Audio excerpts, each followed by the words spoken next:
Kaso ng pagdukot at pagpatay sa negosyanteng si Anson K. tinuturing ng case solved ng PNP. Balita hatid ni Mar Gabriel. Mar.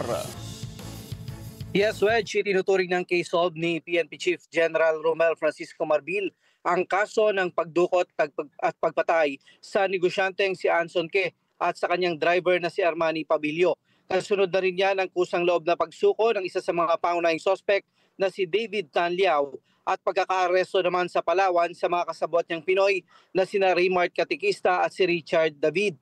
Ayon kay General Marbil, inaasahan na tutukoy na rin ngayong linggo at sasampahan ng kaso ang mastermind sa likod ng krimen na siyang kumontrata kay David Tanliao. Una nang sinabi ni PNP spokesperson, Police Brigadier General Jean Fajardo, na may mga tinitingnan silang individual na posibleng utak sa pagdukot at pagpatay sa negosyante.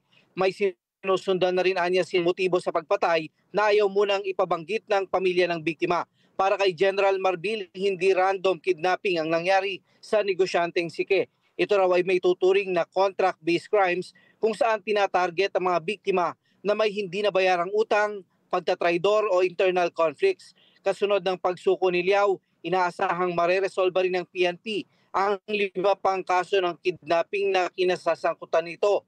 Kabilang na dyan ang insidente noong November 2022 sa Muntinlupa, February 3, 2024 malapit sa Soler Resort and Casino, August 2024 sa Pasay, December 2024 sa Muntinlupa at ang kidnapping case noong February 2025 sa Parañaque City.